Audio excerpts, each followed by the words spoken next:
Right, so thank you everyone for joining the presentation today, which is called The Battle for Equal Pay in East London. One of the reasons why I have focused on East London, apart from just during my research more generally finding lots of stuff about equal pay and women in East London, is that I think there's an important reason why there was so much going on in East London.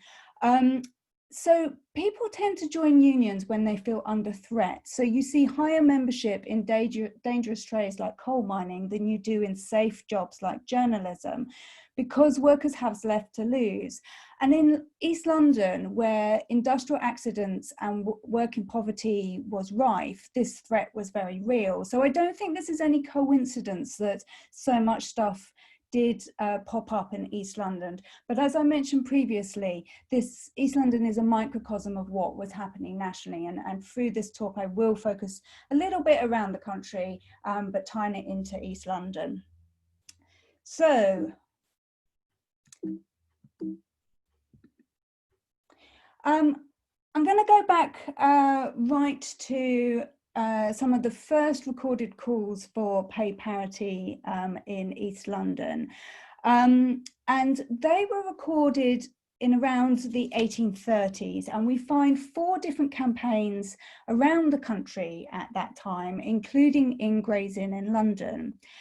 And to put that in context, between 1850s and the 1880s, it was not a particularly good time for women workers, as the idea of the family wage really took hold in this time. So this is the idea that the man should earn enough to look after his family, and it was not desirable, shameful even, for women to go out to work. And this little picture here that I've shared with you, the text is a little bit difficult to read, but basically it says a woman's place is in the home, and she should be treasured as a homemaker, and she loves being in the home, and she loves looking after her children and her husband. And this was the idea. And there's the famous Coventry Patmore poem called The Angel in the House, which was published in 1854, which also, it was hugely popular, that poem, and it really surmised this era of women almost being sort of idealized as these angels in the home, and they weren't to step out of that. And of course, the reality for a lot of poor working class women in East London was it wasn't actually possible to do that. Maybe their husbands couldn't get work. Maybe their husbands had been killed in an industrial accident. Maybe their husbands weren't earning enough on their wage alone to be able to supplement the entire family. So women were often forced out to work, and when they were forced out, they were paid considerably less. And then you get these real problems where maybe the woman's husband has abandoned her, or he's died. Adelaide Knight, who was a sort of reasonably well-known East London suffragette, she was raised in a single parent family. Her father was an alcoholic and he died very young. So her mother raised her alone, and there aren't really any records of how she managed to do that, but I expect it was really hard, because she just, as a woman, would not get paid the same, anywhere near the same amount as a man would. So in around the, as I said, the 1830s, we see 4 different campaigns, but none of those really go anywhere. And then nothing really happens until 1906, when the National Federation of Women Workers was formed under the leadership of Mary MacArthur. And arguably, Mary and this organisation did more for any other organisation for working women's rights. So the reason that this organisation was set up was that there were organisations for women workers. I mean, you could loosely term them trade unions, but they weren't really. Women's place in the more sort of mainstream trade unions was marginalised. Certainly none of them in this time were fighting for equal pay for them. And although the National Federation of Women Workers did not directly campaign for equal pay, they did campaign around that issue. So they looked at sweated trades, and they organised an exhibition about the sweated trades, which had a huge impact. And they successfully secured a minimum wage in some of the most exploitative trades. And these were often dominated by women. And this includes in East London, biscuit and jam making factories. Mary MacArthur is probably best well known, and some of you will probably know the story of the women chain makers in the Black Country who did go out on strike because they actually introduced an Act of Parliament calling for minimum wage, and the Chain Trade Board refused to pay that to the women because it was so much more than they'd been paid because they were so exploited before. And Mary MacArthur went out on a strike with them. She helped lead that strike, and it was hugely successful, and the women did end up getting their wage increase.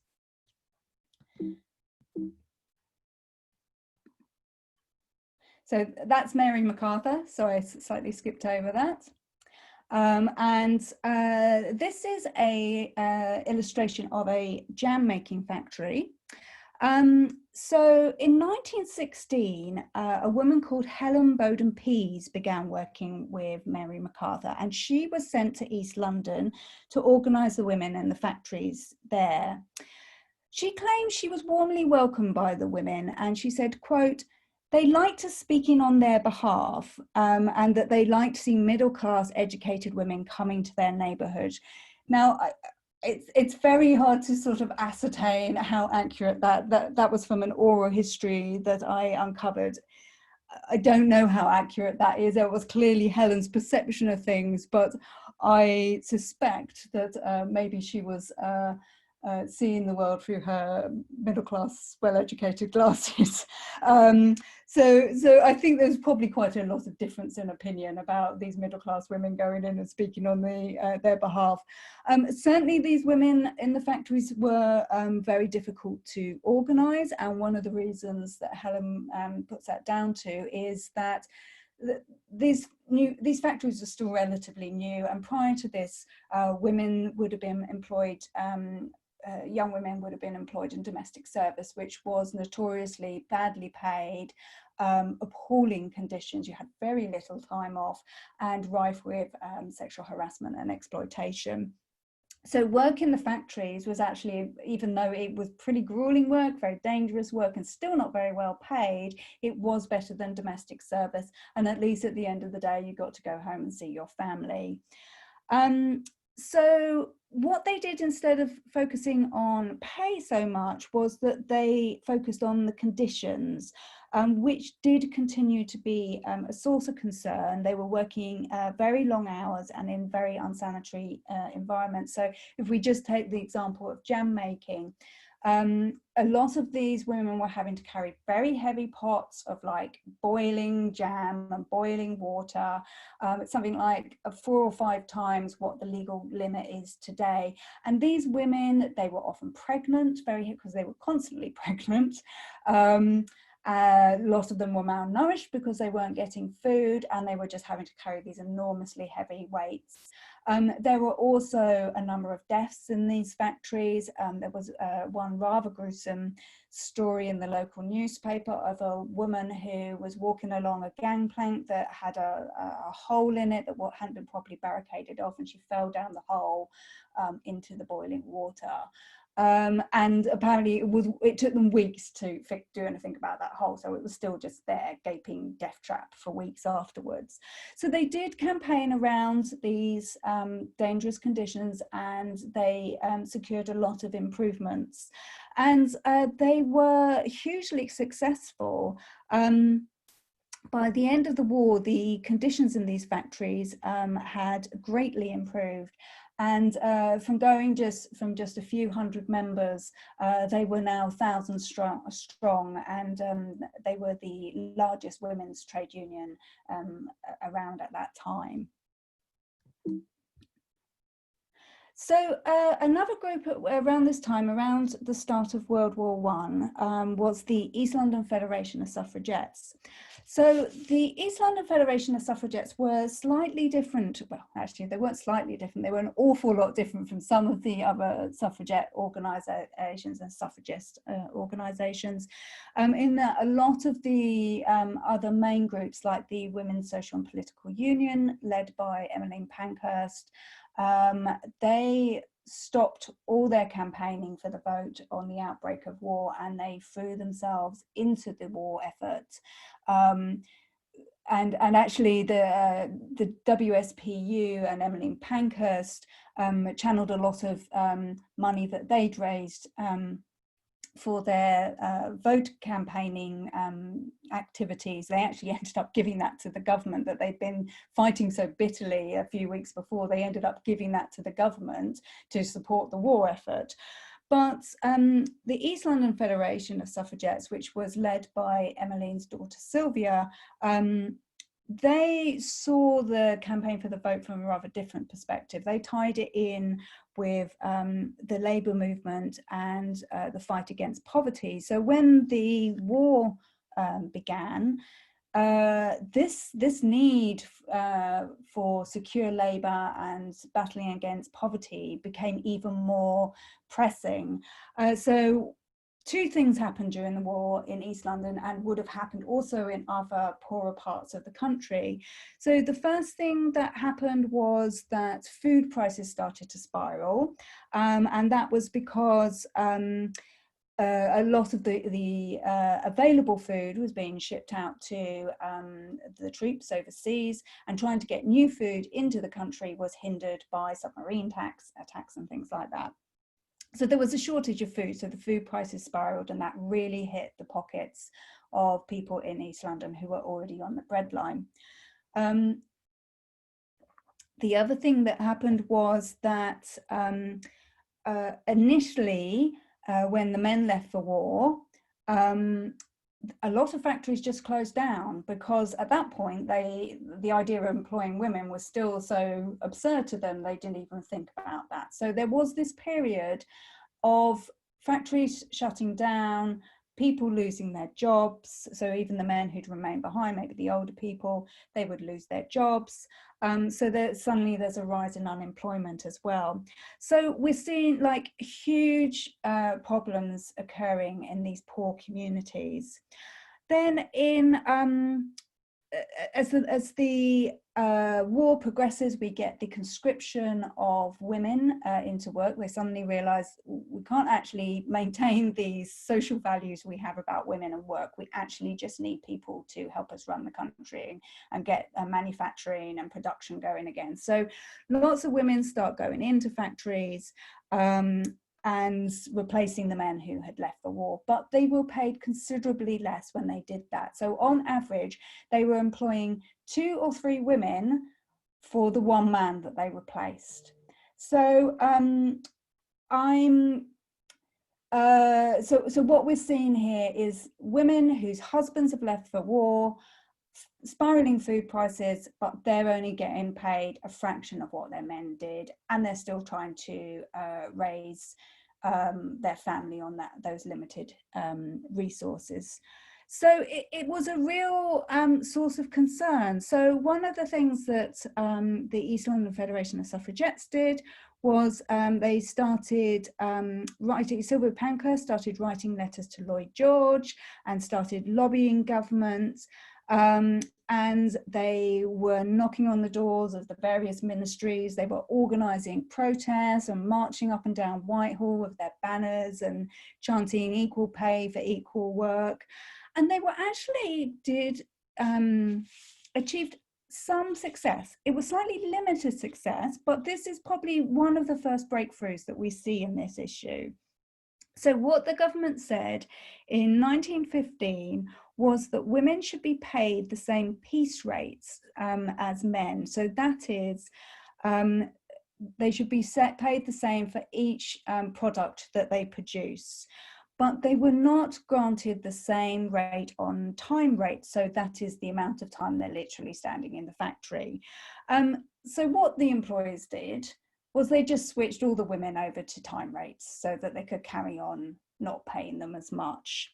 So this tinkering with the pay and work structures, it happens here, and we will see it happen again and again as I talk through the history here. So this battle for equal pay is always this tug of war. So as I mentioned before, once we see the conscription of women,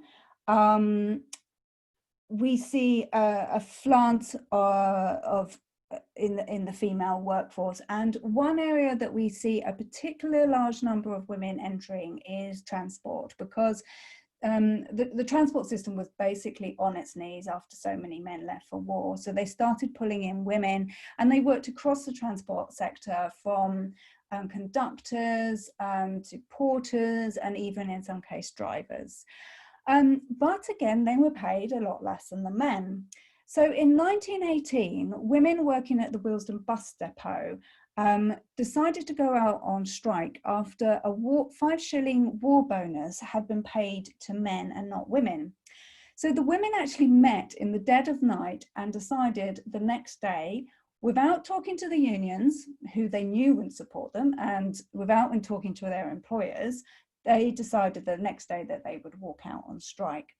And it was quite a shock to everyone that this had happened, but it gathered huge sympathy, and it soon spread across London and the South East, including the bus depot in Hackney, which was actually one of the first to join. And within a week, 1,800 women had stopped work and brought the cities and town centres to a standstill. So they protested under the slogan, "the same work for the same money." So although they originally went out on strike over this 5-shilling war bonus, they used to have these sort of regular meetings, and they were kind of almost like a sort of little festival. They'd bring the children, they'd have jam sandwiches and lemonades, and there'd be chanting and singing, but they'd also discuss, you know, their strategy and their plans and what they should do. And a lot of the women started saying, this is more than just the war bonus, this should be a call for equal pay altogether, because we've been doing the same work as these men. So they started calling for equal pay as well. The management really had to listen to these women, because they really had brought the towns and cities to a standstill, and they actually had quite a bit of public support for their cause as well. So within a few weeks, the strike was actually settled, and within a month, the women had got their bonus. But they only got the bonus, the 5-shilling war bonus. They did not get their call for equal pay, and there was some mixed feelings about from the women about that. There were some that felt that they should have held out longer for equal pay, and others who felt that it was just trying to bring it to an end. So that again, we see a partial success. So after the war, the women's movement basically disintegrates, because in 1918, some women are granted the vote in the People's Representation Act. And without the campaign for the vote to unite them, the differences around other social and political issues really start to come to the fore. We've already seen this and talked about this a little bit with the East London Federation of Suffragettes. But the war also brought out the differences between these different women's groups. There were the imperialist and colonialists like Emmeline Pankhurst, and then there were the socialists, later communists, like Sylvia Pankhurst. And that was just a divide within one family. But we see this across the movement, where these differences really come to the forefront without the vote there to unite them. And the movement just fragments. Some of the big leaders, like Christabel Pankhurst, she goes on a big religious kick and goes off to the States. And a lot of the women who'd been originally at the forefront of the campaign to vote just sort of disappear. even though there's a big chunk of women who still do not have the vote. There is one group of women, however, who do find that this interwar period, the 1920s and 30s, is a time where they are galvanized. And this group of women were teachers. And we have some of them pictured here. And I want to talk about the lady on the left with the lovely white hat on. Her name was Ethel Froude, and she cut her teeth in the suffragette movement, as a lot of feminist teachers did in this era. And in fact, she was one of the few women who continued campaigning through the 1920s for universal suffrage and indeed the vote for all women, which was finally granted in 1928. So Ethel worked in West Ham, and as I mentioned, she had campaigned with the suffragette movement, particularly with the WSPU, led by Emmeline Pankhurst. She also campaigned within the National Union of Teachers for the union's support of women's suffrage, but despite numerous motions on this, they were never successful in getting the NUT to support that. And in general, they were not having a lot of love from the men within the NUT. And so in 1913, she joined the National Federation of Women Teachers and became its honorary secretary, and actually led the group existed within the NUT, but they decided after a while they were just making no progress within the NUT to get women's issues on the agenda. So she actually led its breakaway, so they then set up as an independent trade union. She was known as a brilliant organizer, a unifier, and a speaker, addressing demonstrations of teachers campaigning for equal pay in Trafalgar Square on several occasions. So one of the reasons why teachers became so unified on this issue was that women teachers were kind of by definition the brightest and the best. You could come from kind of any background in theory and become a teacher. So if you were a bright girl in school, you might be made a pupil teacher, and then, I mean, the pupil teacher eventually was phased out, but you could then go and do further teacher training and become a teacher. So you could actually, it was one very legitimate way of working your way out of poverty and hard beginnings. And they were literally doing the same work as men, and they were bright women. They had proved themselves. They were doing the same jobs as men, and there were quite a lot of them in the sector as well. So they really felt quite unified in that there was no question here that they were any less capable, or that they were doing any less of a job than the men. And I think Ethel really galvanized women, because this, as we get into this interwar period, it's a very difficult time for women in the industry. I mean, it's a difficult time for women in work in general, because men were coming back from war. They weren't happy. I mean, to be fair, a lot of them were deeply emotionally and psychologically scarred. They had gone away with this promise of glory and that they would come back heroes, and that was not the reality. In fact, they came back and there was all this unemployment, and they were not happy about the women in their work. And while in a lot of sectors, a lot of women did just leave and the jobs were handed back to the men, that didn't happen in teaching, and the men were not very happy about that at all. So one of the things that they did to try and get rid of the women was, one, to continue to pay them unequal pay, but there was also the issue of the marriage bar, which literally flung them out of the industry when they got married. So we have this two-pronged attack on women in the sector, and they did continue fighting throughout this era, and actually where we see women's trade union membership in general plummet in the interwar years, in teaching it doesn't. That's not to say that they had much success initially. They really were like, had their backs up against the wall, because they were fighting these two different things. So it will be some time before teachers get what they want, or indeed any other women.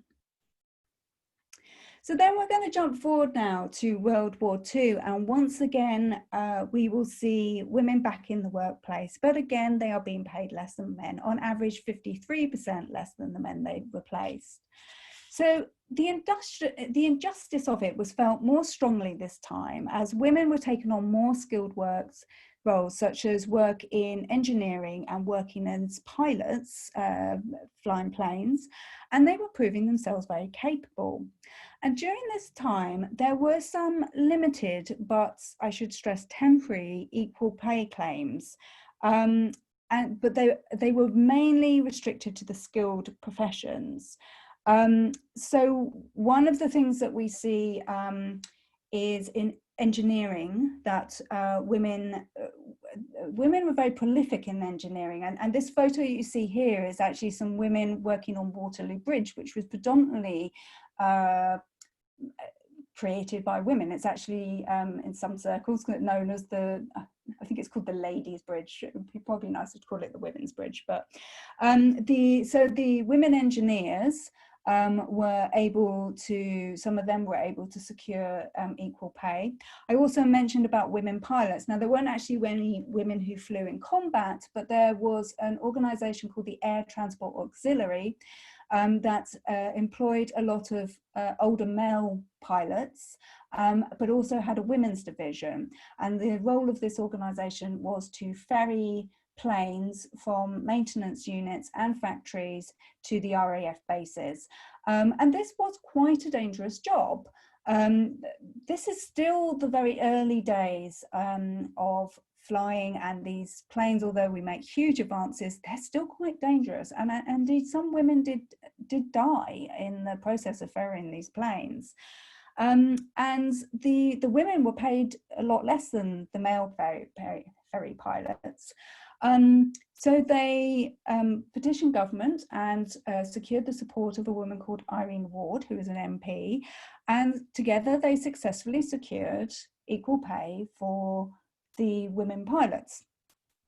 So we are starting to see some cases, but we are still a long way. These are individually fought cases. They tend to be professional roles, and their reach is quite limited. So we're still seeing the general principle that women should be paid the same as men is still not really there. It's still not being supported by the unions. And certainly semi-skilled and unskilled workers, women workers, got nothing. But we do see the conversation is gearing up now. So in 1943, the government did set up the Equal Pay Committee, and in 1944 launched a Royal Commission on Equal Pay.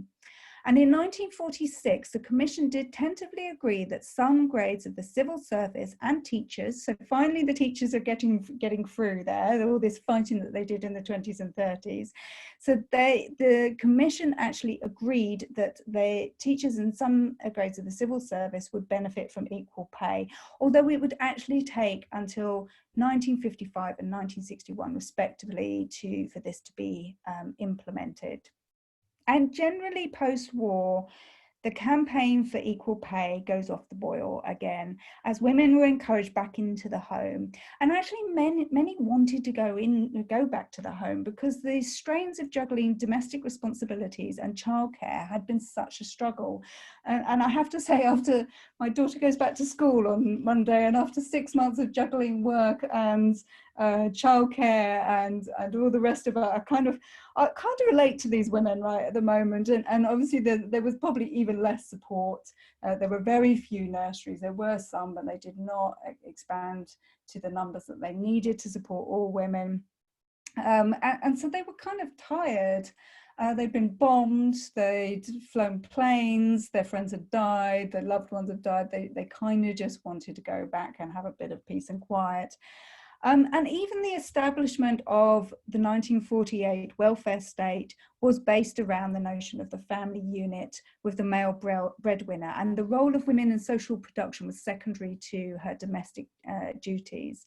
The Labour government argued that equal pay was, quote, inappropriate at the present time because of, quote, the continuing need for counter-inflationary policies. And this position was consented by the TUC. So by the 1950s, all political parties had announced their support for equal pay, but throughout the next 2 decades, they would use economic risk as a reason not to implement it. So now we get onto the story that some of you are probably quite or reasonably familiar with, and these are the Dagenham and Ford machinists who are pictured here. So some of you may have seen the film Made in Dagenham or just know about them generally, but I hope I can talk to you a bit now to give you a bit more detail on exactly what it was, because I think there are a few misconceptions about this campaign. So the issue of equal pay may have been forgotten about altogether if it had not been for this group of women at the Ford Dagenham factory on the outskirts of London. So at the time, this factory was churning out, it was massive. It was churning out huge numbers of cars every year. And women were employed there in fairly large numbers. And they worked as machinists, so they were stitching the upholstery for cars. But they complained that they were being paid less than the men within the same pay category. So they were category B, and they got around 16% less than the men in the same in category B as well. And they'd been arguing for a long time that this was unfair. And eventually they went out on strike, and this triggered strikes elsewhere as well. So other Ford factories up in the Northwest also were experiencing the same thing and came out on strike as well. So we get this creation of a groundswell. And there was a mass meeting of these women who went to Whitehall, and they met them with the Employment Secretary, Barbara Castle. And there was some significant concern within business and banking about this strike, because the women had brought these factories to a standstill. Even though they weren't the major players there, if you don't have car seats, you don't have cars. So they had shut down, essentially, these factories. And this is a time where car manufacturing is a major output of British industry. And they were worried about, we've also, this is 1969. In 1968, we have the troubles in France, the riots on the boulevards where people are, we have mass strikes, de Gaulle going in hiding, government collapsing, and France on the verge of revolution. So this is all like very at the forefront of people's minds, and they don't want what happened in France to happen in Britain as well. So in order to forestall further walkouts, Barbara Castle went in and did some negotiations with the employers, and also pushed through an act of parliament which became the Equal Pay Act, which said that women would, there would no longer be a separate pay category for women, that you couldn't pay women less for doing broadly the same work as men, and that women would have the right for their jobs to be reviewed if they felt that that was going on. So there were two problems with this. One was that it took 6 years to implement this. So the employers, as we saw during the war with the East London Federation and suffragettes, the employers just start tinkering with the pay structures and the categorization of work. So I just want to explain how this all works. So you've got, at the top, you've got D, skilled, then you've got C, semi-skilled, then you've got B, unskilled, and then you have A, which is women. So they got rid of the women category. That was no longer legal to have. But what they did in Dagenham was that they kept the women on the B grade, which was unskilled. And while they were now being paid the same as the men on B grade, who were also unskilled, what the women said, and what they said that fight had always been about, was they thought that their work was skilled. And they argued that when they applied for a job, they had to do a test, they had to prove their sewing skills. Another argument that they used was when things were quiet in their section, they would be sent over to help out the men's in their section. But when the men were quiet in their section, they were never sent out to help the women, because in the words of one of the women, they didn't even know how to thread a needle. So they were saying, our call was always that we be put up to grade C, and that still hasn't happened. And there's been a lot of sort of discussion about, you know, was this a crusade about gender equality? And it of course was, but also for these women, this was about having enough money to pay the mortgage, to pay the bills. And it was, the women were often classed as their employment was a nice bit of pin money, it paid for the nice things in life. And they were saying, no, that's not what's happening here. We need this increase to be able to survive. And despite the Equal Pay Act, we're still not there. So they actually spend the next 16 years after the Equal Pay Act arguing this with management. And each year they go in, as now is their right, and ask for a reassessment of their jobs. And each year they fail to get it. So eventually in 1984, they go out on strike again. And there's a lot of solidarity for them. They have some of the lorry drivers bring down wood to make them fires because they're out day and night. The postal workers stopped delivering post to the factory. And even the police went down and checked up on them, and occasionally they bring them a bottle of whiskey. So they got a lot of support. And eventually the management do back down, and eventually 16 years after their first demands, they get regraded to C, so semi-skilled. So we still see this problem today. We are still seeing women's jobs being categorized as less skilled than men. And in fact, in 1981, the International Labour Organization said that women in the UK were gradually losing their fight for equal pay, faring much worse than other European countries, including France, Germany, Belgium, Denmark, Sweden, and the Netherlands, as well as Australia and New Zealand. And much of this is what we saw with the Dagenham Ford Machinist, which is the classification of work and the devaluing of women's skills. So one example of a more recent fight is happened in the 1990s with a woman pictured here who's called Jean Geldart, who is a trade union activist in Tower Hamlets, and she was involved in a campaign to get low-paid women council workers equal pay. There were a number of women's manual jobs that were paid at a lower rate than the men's manual jobs because the women's jobs were seen as less important. But Jean and other members of the union fought for these women and actually succeeded in getting these women regraded on a higher pay scale, but also got them large amounts of back pay. So we are still seeing this going on. Women are still fighting. There are a number of cases that some of you may have heard of in British supermarkets at the moment around the classification of the various jobs in the supermarkets, which are often divided via gender and paid differently as accordingly. Okay, so I have a, sorry, let me just go back.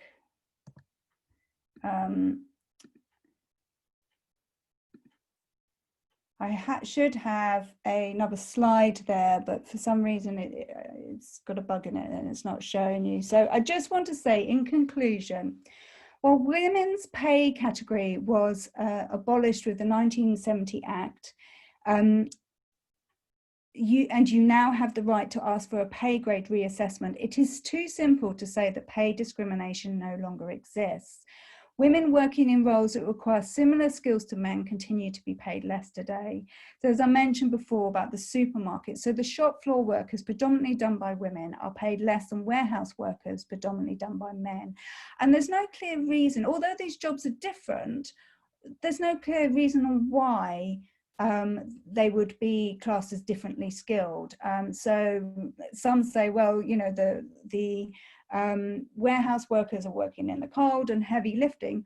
Yeah, but the women on the shop floors are having to deal with angry customers and they need good communication skills. So, you know, there are just different types of skills, but who says one skill is more important than the other?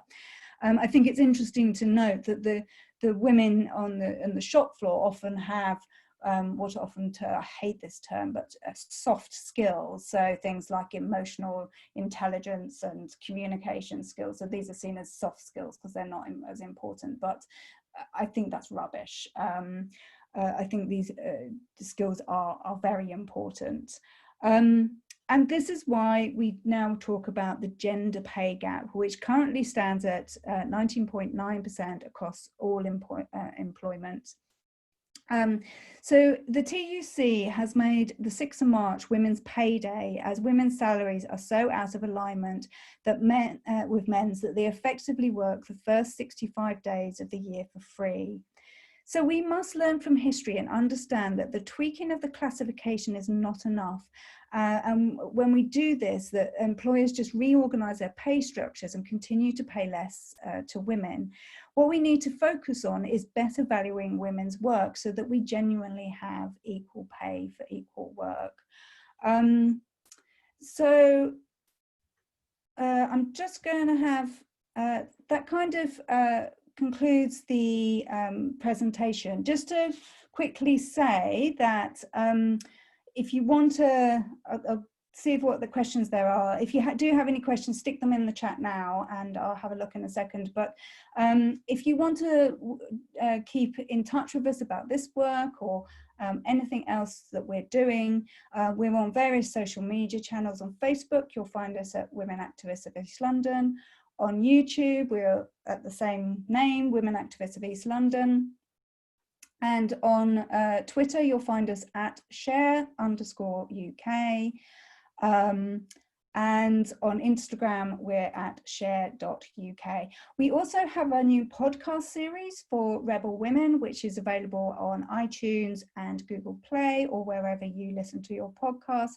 And we're actually just doing a mini series on equal pay, which broadly talks about what I've done here, but it's much more in depth. So if you're interested in all this and want to learn more, do subscribe to that podcast as well. It's a 5-part series. I think we're done 3 episodes now, but you can go back and listen to them, catch up and listen each week to get an even deeper understanding of this equal pay issue.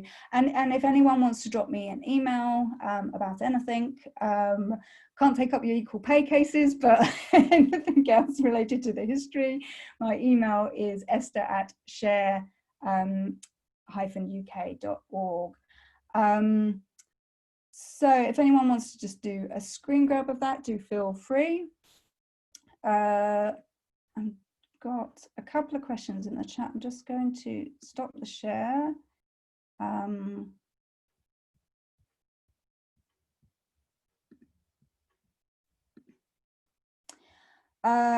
So let's see what questions we've got in chat. Got one from Jill here. Brilliant presentation, Esther. Thank you. Did you come across much on women garment workers, as this clearly is a key area of exploitation at the moment? Yes, so there was, racking my brains now. I think it was one of the groups during World War II. I think the Garment and Tailoring Workers Trade Union were one of the groups who actually successfully passed a motion supporting equal pay. I don't know much more about that than they did pass that resolution, and I don't know how, whether as with like the engineers and the women pilots, those initiatives didn't last after the war, so I don't know if that was the same situation with the tailor and garment workers.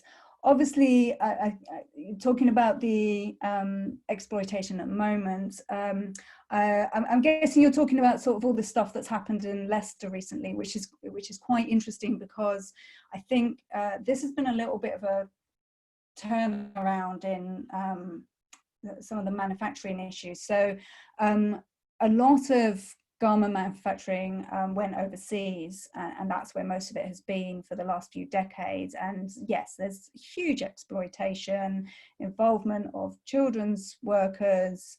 I think some of it is now moving back into this country. But the issue now, which is probably different from what we had previously, is the manufacturing model nowadays, which just creates exploitation in its model alone, because the demand for you used to have 2 seasons, and now you have about 4 or 5, and the relentless demand for cheap clothing quickly is just it's very hard to fulfill those demands. And so what happens is someone like H&M will contract a factory. The factory can't keep up with the demand, they subcontract. So H&M say, well, we go in and we check the factory and it's all fine, but what they don't know is that there's been the subcontracting going on, and that's where a lot of the exploitation happens. I don't know, I used to do a lot of work around the garment industry, and I've slightly lost track of what's happening with it now, so I don't know if that is what has been happening in some of these UK offices, factories, and why we're just seeing those turn up now. But essentially the problem there is with the business model, and that's why you see that exploitation. And until we deal with that business model, that's going to continue, as far as I'm concerned. And there hasn't been a lot of impetus from government to address that issue. And the global companies like H&M and Zara and all the rest of them just hold their hands up and say, well, we were trying, what do you want us to do? So, which I find very disingenuous. So yeah, that's kind of historically, obviously the garment industry was hugely different, but that is the situation with today. So I hope that answers the question, Jill. Great.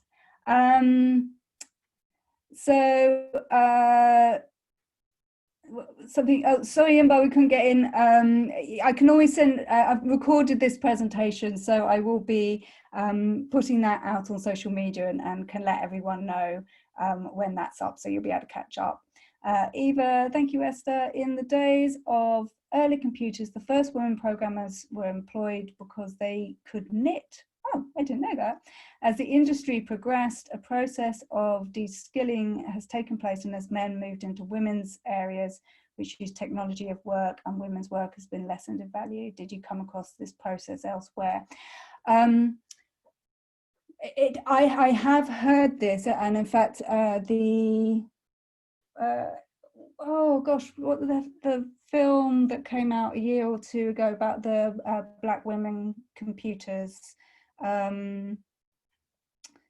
Hidden Figures, that talks about that issue. Yeah, there was, and I get a little bit frustrated actually. There were huge numbers of women computers. I didn't know it was because they could knit, but actually that makes a certain sense. But yeah, there were a lot of women who were very good at maths, very good at problem solving. They went out and actually sought out these women who could do these fast mathematical solutions, and yeah, that was seen as women's work. it's not really something that came up particularly in East London, because there's just not been that kind of production going on here. No, can I just ask, Yeah, because sure. I wasn't probably clear in writing it down.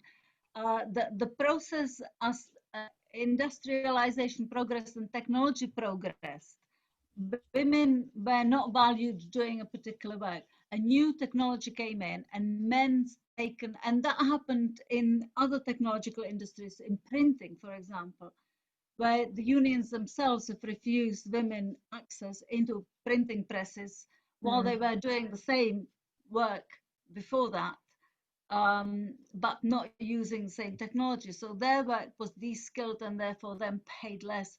So I was wondering whether technology had any, even in jam making and sewing machines and Yeah. all that, whether that process of technological de-skilling of women's work uh, is noticeable in other industries, is what I was thinking.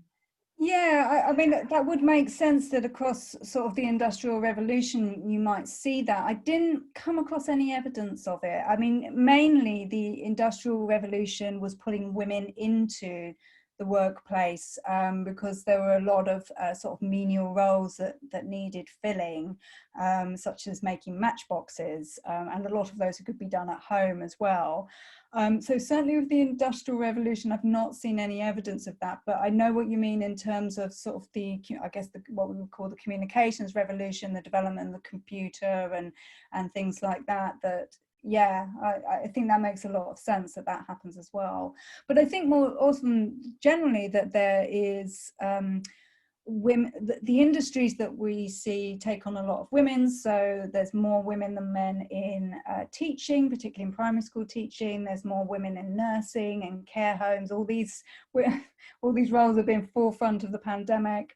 More women in childcare, and these are all jobs that are just systematically paid less than men. And I think we have seen, I mean, it's really COVID has laid bare that these are important jobs. We need these jobs to keep our society going, to keep our economy going. If we don't have childcare and childminders and teachers, I mean, teachers educate our children, but if we don't have these things, people can't go out to work. And this has been one of the big problems about opening schools and opening nurseries at the moment, is that it's stopping people going out to work. Yet, where is that conversation about maybe it's time to pay these people more because of how important their work is? That's still missing. The other big conversation that is missing is the way that parenthood impacts women in a way that it doesn't impact men. And I mean, I personally know so many of my female friends who, when they became mothers, their careers essentially collapsed, while their male partners careers just continued. And although we're kind of edging towards a more idea of shared parenthood, you've now got this, I think you can now share your parental leave, but lots of men aren't doing that. I saw an article in The Guardian the other day saying that even the language that it used, and it was sort of The Guardian, which, well, you think it would try a little bit harder than perhaps the others, but it said women's inability to find childcare has meant that they can't go back to work. And it's like, well, why is it their job to find the childcare? Why, it's again, just, we see it as that's women's job to do that. And until we deal with this issue with childcare, having more childcare, having shared responsibility, I think that also really impacts equal pay. Yeah, so those are the two big issues. In terms of de-skilling, you see it post-COVID in medical, in the medical professions. Majority of nurses are women. Majority of consultants and doctors are still men, and men just got increased thanks to COVID and their huge amount of work in COVID. But nurses didn't get increase in pay or reward for COVID. So hence the nurses are now on strike. So you still have a view of, how women works is valued. Yeah, absolutely. Are there any other questions people want to? Can't see anything else in the chat. Oh, sorry, yes, Elaine. Thank you. I'm glad you enjoyed it, Elaine. Please, could you explain why men, particularly in the unions, were so resistant to equal pay? The men were part of the same families that would benefit from women's pay, so why do you think they did not support the women more? Yes, that is the logical argument. So there were lots of things going on here. So the men feared that, and we still sort of see these arguments today, actually, the men feared that if the women were paid the same as them, that would put so much financial pressure on the company they worked for that men would there would be redundancies. So actually this happened in Dagenham, where the wives of the male workers there actually were quite hostile to the women workers there, because they were saying, you're going to put my husband out of work with your demands for equal pay. So there was that issue. There was also a sort of psychological issue I talked about when, particularly in the teaching unions, when the men came back from war, they were promised jobs. These jobs didn't materialize. We then head into the Great Depression. There's mass male unemployment. So there's some wounded pride going on with the men, that they kind of deserve these jobs, and the women are sitting in the jobs that they deserve. And then there is also, during the sort of 20s and 30s, the men, when we have this, the Great Depression, mass unemployment, that the men see the priority as being getting men into work. We need to get men back into work, deal with the depression, deal with the unemployment, and women are just a distraction, and they should go home and look after their children. And there are a lot of sort of there's a lot of sort of propaganda around kind of perpetuating that idea that women should be in the home. Later in the 50s, we see all this stuff about latchkey kids, and if women are out at work, who's looking after these kids, and we get delinquent children. So that all sort of feeds into it as well. But then we have, if we go right back to the sort of earlier days, sort of industrial revolution, one of the issues there was that as women, when we see the industrial revolution happen and women start getting jobs in factories, these young women are getting paid much better. I mentioned before, previously, if they had a job, it will probably be domestic service. When they start getting these jobs in factories, they're paid a lot more. They stay in their local communities. And there are two problems with it. Well, I think the main problem actually is that their husbands don't like it, because the women don't have to come and ask them for housekeeping money anymore. They've got their own money. The second issue is a young woman who has her own money is not so subservient to her father. She doesn't have to do everything he says anymore.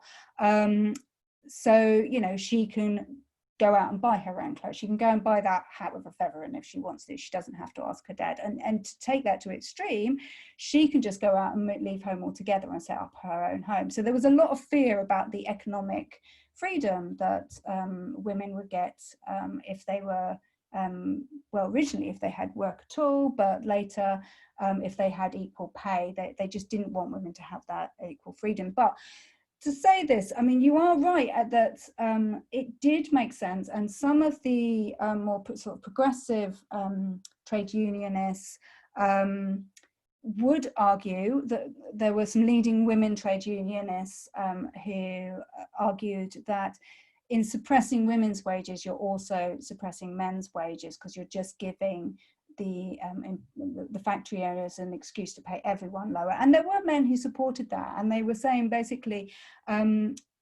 instead of sort of pulling down women's pay, why don't we push everyone up? That was their argument. So there were some people who were saying this kind of benefits everyone if we can pull women's wages up. But there was a lot of kind of social and psychological reasons why people were against that.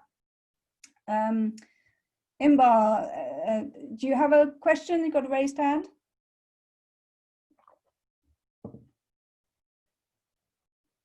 Imbar?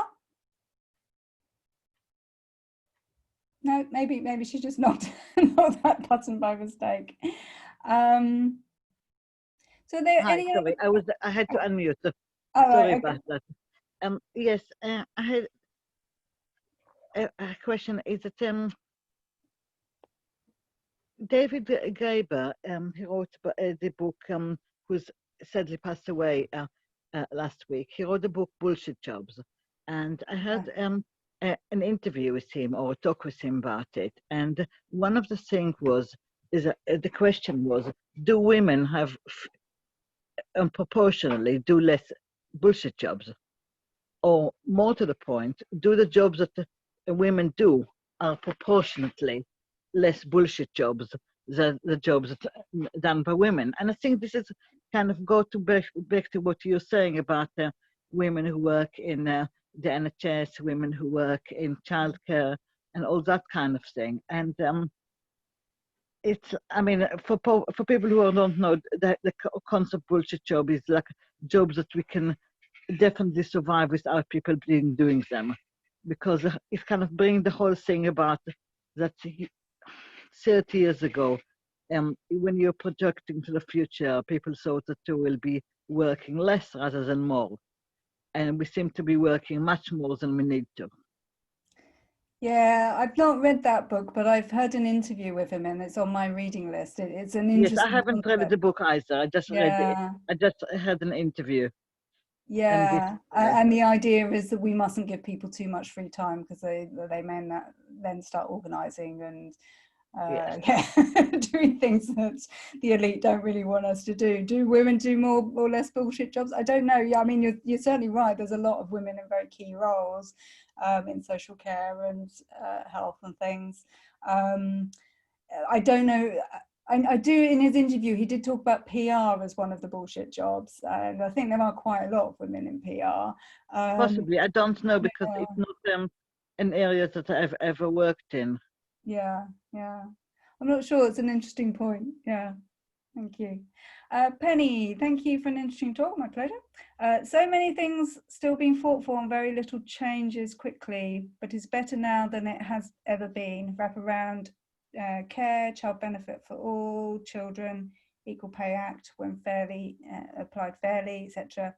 It will help when all men treat women the same way they want their wives, daughters and sisters treated. Yeah, it's true, although some men don't treat their wives, daughters and sisters very well either.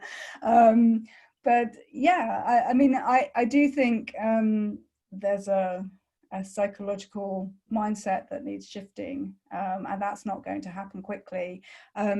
One organisation who feature in the wider project is a photography project that happens in the 70s in Dalston, where they did a few photographic exhibitions that toured around the country, and one was about the question of childcare, and yeah, that was in the Hackney Flashes, that's what they were called, and they use photography to talk about social issues, and they did one on childcare, and they did sort of more recently say, you know, this question is still going on about childcare and access to childcare, and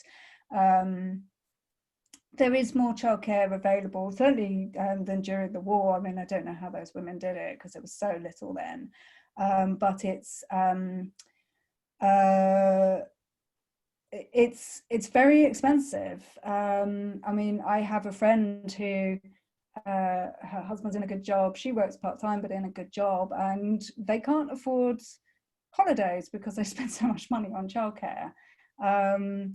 So, you know, there was still something very out of whack there, and there's been this sort of free childcare initiative for children over 3, but the government doesn't actually pay the providers enough, so they have to find other ways to supplement that. And one of the ways that they do that is that people who don't get the free childcare get charged more. So there's still lots of problems with this. So yeah, so I mean, it's not to say there's definitely been progress, but I think we also need to be a little bit, I have heard people say that there's no such thing as the gender pay gap because we had the Equal Pay Act in 1970, and it's important to understand the difference between those two things. What the Equal Pay Act did was abolish that category for women's pay, which is in one way good, but this categorizing of women's work has still not been dealt with, and it was a problem with the Dagenham. The Dagenham Ford machinists were never happy with the Equal Pay Act, and actually I've been going through old editions of Spare Rib magazine, and they weren't happy with it then. People hated the act back then. It's like, and it's why we still, I mean, those women foresaw these problems today. The women writing in Spare Rib foresaw the problems that we are still having today, because they knew the act fell way short of where it needed to be.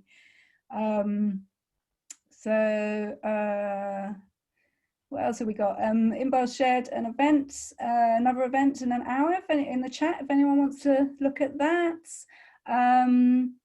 Thanks for coming, Irene. Good to have you.